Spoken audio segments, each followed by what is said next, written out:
کہ سونے کے کھوٹیوں میں اپنے گھوڑوں کو باندھے ہیں. یہ دل میں کھٹکا پیدا ہوا. اللہ نے حضرت پیران پیر کی زندگی کے آپ کے نگاہ اقدس کو وہ مقام عنایت فرمایا تھا کہ انسان کے ظاہر و باطن دکھ جاتے. فرمایا کہ تیرے دل کے اندر خیال آیا ہے نا تو تیرا خیال صحیح ہے, یہ خیال آ رہا ہوگا, لیکن سنو کہ ہمارے پاس مال و دولت کا مقام وہی ہے, وہ غلاظت ہے, ہم اسے دل میں نہیں رکھتے, وہ گھوڑوں کی غلاظت میں رکھتے ہیں. اور وہ رکھتے اس لیے ہے کہ کوئی ضرورت مند آتا ہے تو اسے اکھاڑ کر دے دیتے ہیں کہ جا اپنی زندگی کو ڈیولپ کر لے. یہ اللہ والے ہیں. فرماتے ہیں پیرانے پیر شیخ عبد القادر جیلانی رحمۃ اللہ علیہ کہ انسانوں, دنیا تمہاری ضرورت ہے, اسے اختیار کرو لیکن ضرورت کے مطابق اختیار کرو, ضرورت کے مطابق اختیار کرو.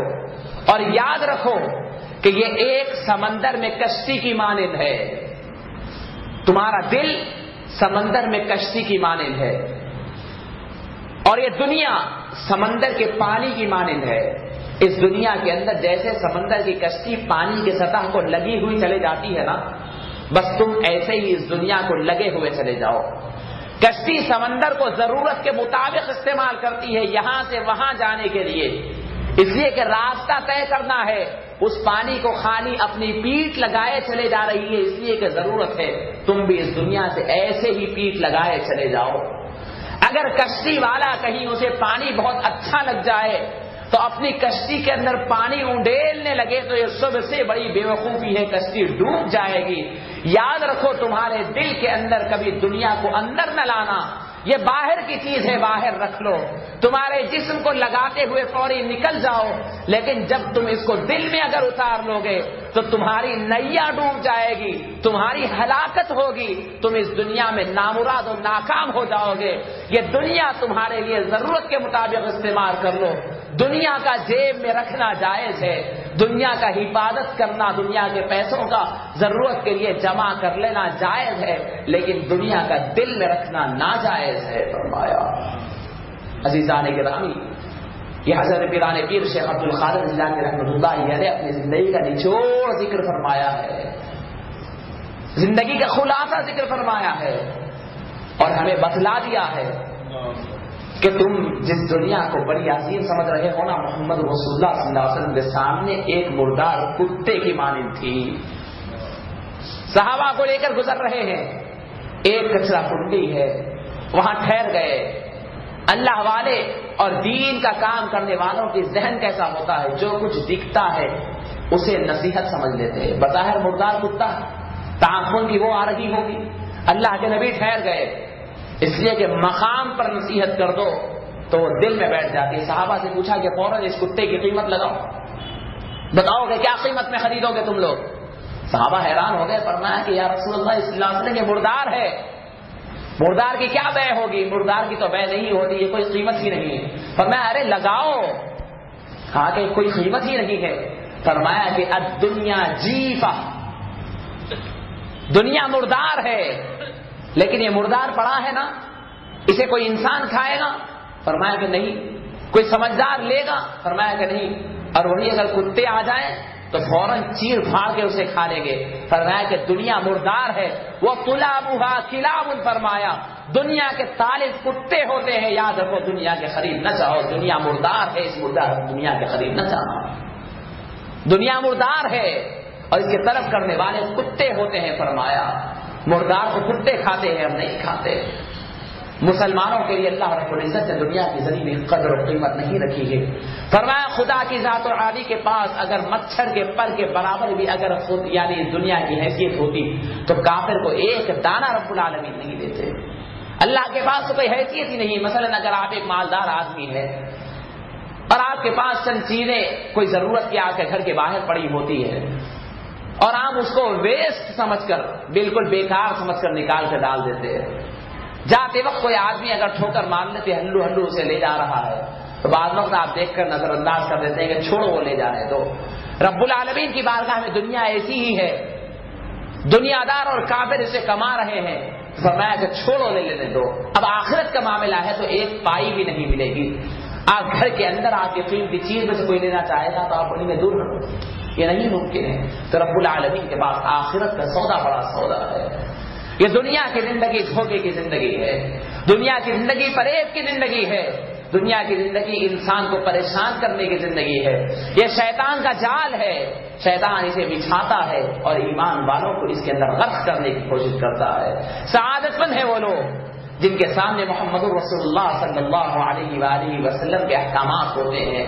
آقا نامدار صلی اللہ علیہ وسلم ہمیں اس پر آشوب اور اس پر فتن دنیا میں پھنسنے سے بچانے کے لیے بے پناہ احکامات نازل فرمائے، اولیاء اکرام کی زندگیاں ہمارے سامنے دی۔ عزیزان گرامی، آخری بات بیان کر اپنی بات کو ختم کرتا ہوں۔ ایسے ہی اللہ والے جن کے بارے میں مشہور ہو گیا کہ وہ کسی مٹی کو پکڑتے ہیں تو سونا بن جاتا ہے، کوئی مٹی کو پکڑتے ہیں تو سونا بن جاتا ہے۔ دور دراز سے لوگ آنے لگے، ایک آدمی ایسے ہی دور سے آیا اور آ کر آپ کی خدمت میں رہ گیا۔ اللہ والے ہیں، دلوں کے حالات کو جان لیتے ہیں۔ فرمایا مرشد کوئی ہوتا ہے، کوئی پیر ہوتا ہے تو وہ کم سے کم اتنا تو ہو کہ اپنے مرید کے دل کی کیفیات کو جاننے والا ہو، یہ کم سے کم مرتبہ تو اس کو ہونا چاہیے۔ پیر و مرشد اپنے مرید کے دلی کیفیات کو جان لے، یہ اپنے پیر کا کم سے کم درجہ ہے، کم سے کم اتنا تو واقف ہو جائے۔ وہ آدمی آیا، آ کر آپ کی خانقاہ میں جگہ سی مہمان ہو گیا کہ کبھی مناسب موقع دکھا تو میں ان سے ذکر کر وہ سونا بنانا سیکھ لوں۔ وہ حضرت جان گئے۔ میں آپ کو جیسے ذکر کر رہا تھا کہ ضرورت کے مطابق جب آدمی آتا ہے ضرورت حاصل کرنے کے لیے، محتاج بن کر آتا ہے تو موقع کو غنیمت جان لو اور دینداری اس کے اندر ڈال دو۔ اللہ والے آ گئے، اللہ والے کے پاس وہ آدمی آ گیا دنیا سیکھنے کے لیے، سونا بنانا سیکھنے کے لیے آ گیا۔ دل کی حالت جان گئے اور بلایا کہ میاں ادھر آؤ، مجھے ذرا ضرورت کا تقاضا ہے، طہارت لینا ہے، ذرا باہر جاؤ اور باہر جا کر 1-2 ڈھیلے چن کر لاؤ۔ نکل گیا، آتا نہیں ہے، 1 گھنٹہ 2 گھنٹے 3 گھنٹے 4 گھنٹے ہو گئے، آنے کا نام ہی نہیں ہے۔ بہت دیر کے بعد بڑا شرمندہ آیا اور آگے کہنے لگا، حضرت کہتے ہیں کہ میاں مجھے ضرورت کا تقاضا تھا، تم کو بھیجا 1-2 منٹ میں ڈھیلا لے آتے۔ کہا کہ حضرت میں کیا کہوں کہ جب کوئی ڈھیلے کو میں پکڑتا تو سونا بن جاتا، جو کوئی ڈھیلے کو پکڑتا تو سونا بن جاتا۔ مکمل گھنٹوں یہی معاملہ ہوا، کوئی ڈھیلا مجھے نہیں مل رہا ہے، پکڑا اور سونا مل گیا۔ حضرت فرماتے ہیں کہ افسوس کہ تم اس چیز کی طرف میں میرے پاس آئے ہیں کہ جس سے طہارت بھی نہیں ہوتی۔ افسوس ہے تمہارے اوپر کہ تم اس چیز کو طلب کرنے کے لیے میرے پاس آئے جس سے مکمل طہارت بھی نہیں لی جا سکتی۔ سونا مل رہا تھا تو لا لینا تھا کہ طہارت اگر ہو سکتی ہے، تمہیں بھی معلوم ہے کہ اس سونے سے طہارت بھی نہیں ہوتی، لہذا تم لا بھی نہیں سکے۔ یہ سیکھنے کے لیے میرے پاس آئے ہو، یہ سیکھنے کے لیے آئے ہو کہ وہ چیز جس سے تمہارا جسم پاک نہیں ہو سکتا، طہارت جیسی چیز تمہارے سونے سے نہیں ہو سکتی، وہ میرے پاس سے لے آئے۔ عزیزان گرامی، یہ اولیاء اللہ کا طریقہ تھا، یہ بزرگوں کا طریقہ تھا کہ انسان کے دل کے اندر دین کی بات ایسے بٹھا دیتے۔ بڑی لمبی چوڑی 1.5-2 گھنٹے کی تقریر کرنے کی ضرورت نہیں پڑی، سونے کی برائی دل میں بٹھانے کے لیے، دنیا کو دل میں بٹھا، دنیا سے نکالنے کے لیے، دنیا کو دل سے نکالنے کے لیے بڑی لمبی چوڑی تقریر کی ضرورت نہیں پڑی، صرف 2 باتیں ان کے ایسے ہوئے کہ بس دل سے نکال دیا۔ تو عزیزان گرامی، یہ حضرت یوسف علیہ السلام کا واقعہ یہاں پر آخری آیت کریمہ ہے۔